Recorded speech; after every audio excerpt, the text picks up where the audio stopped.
Well, Arsenal are at home today against struggling Leicester City, and Steve Wilson is there for match of the day. Hello, Alex. Yes, we are talking wars this morning, at least the newspapers are.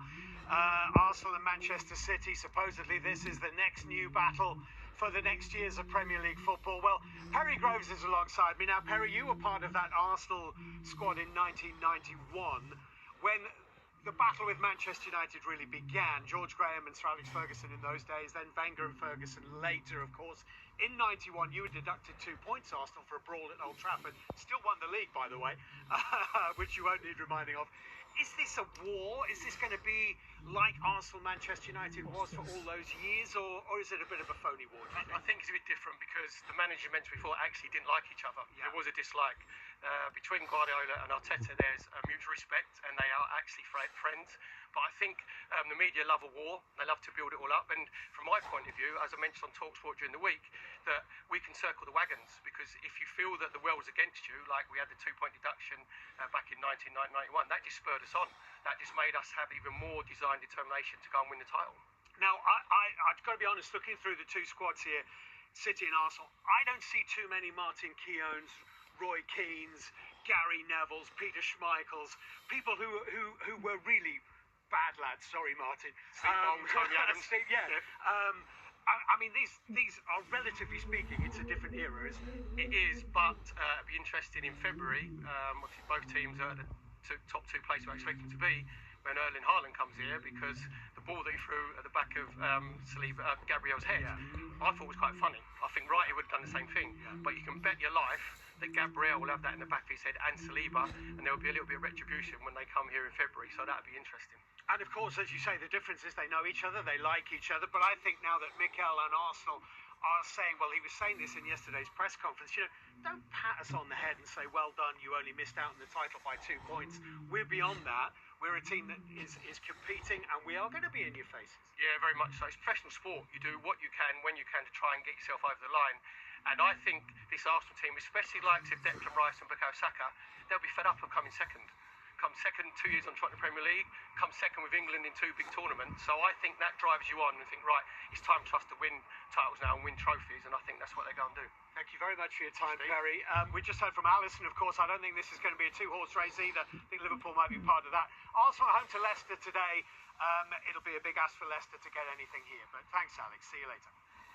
Steve, thank you very much. Wait, how much did you pay Steve to be mentioning you? Martin Keowns, Roy Keanes? Well, it was a bit lively back then, wasn't it? And what he's referring to is the Manchester United sort of where openly we didn't like one another. And we're in danger of maybe getting close to that with Man City and Arsenal right now, major rivals.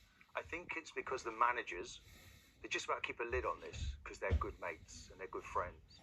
But I think there was a kind of a bolshy journalist that went to work yesterday to try and create this headline about him. He implied, Arteta was implying, and I don't think really Pep needed to respond to it. This will try and grow. They want it to become, because we want to see rivalry in sport. We want to keep a lid on it. Of course, eventually Ferguson and Wenger got on really well, but that was when Arsenal dipped a little bit and they weren't so much of a threat. So let's just see how this pans out. But it's what you do when you don't play each other that's just as important. Rodri's not available for Man City, and everybody's getting on the bandwagon there. They go to Newcastle today. City just keep winning games. All the talking can stop. But it's interesting, the dark arts, and it captured the whole week, didn't it? Like it never happened ever before. But That's I still what think... I mean, but it has been in the game for some time. God, it's been there forever, since time began. And I think Arsenal did it really well. And actually, every player that went down when Cramp went off, and the goalkeeper was a doubt for today's game. So let's see if he plays. What's your take on it all? Yeah, I mean, tactically for me, the second... what's frustrating, you hear the comments in the week, Arsenal didn't go there to win the game. Well, they were 2-1 up at half-time, and they're down to 10 men. What do you do in the second half? You defend your lead. You're there to win the game. So you've got something to defend. If they'd have gone with and had those tactics in the second half, sit deep, kind of block everything out centrally, and they're 1-0 down at half-time, then I would agree with people saying they haven't gone there to win the game. But they've got something to defend, and I thought they did it really, really well. I thought they showed a different side of them. They restricted, City to taking shots from distance outside the box. I think that the most amount of shots City have had from outside the box in a game. So I think they did a fantastic job. And yeah, I mean, the ball, again, another thing, you talk about the dark hearts and delaying, the delaying tactics. the ball was in the half longer than in any other half in the Premier League this season. So, again, the dark arts of it was they frustrated the life out of Manchester City, and they couldn't cope with that. They didn't. The problem with City, Martin, is that we're used to seeing City break down teams eventually, and they wasn't able to do that to the Arsenal team. They put one cross in the second half and gave Haaland a half chance. They obviously looked at the Arsenal backline and Gabriel and Saliba, and they obviously brought on Ben White, and then they've got Declan Rice and Partey in centrally. They didn't want to throw crosses in because City didn't have players that could compete other than Haaland. So they tried to, circulate the ball and bring it round and find openings. And Arsenal, for me, was a masterclass in defending, and the only way City was going to score for a deflection, a ricochet, and it happened eventually in the dying minutes. I suppose another masterclass from Arsenal, what we're seeing over the years as well, the improvement on set pieces, Martin. Yeah. How do you even stop that? If you were defending.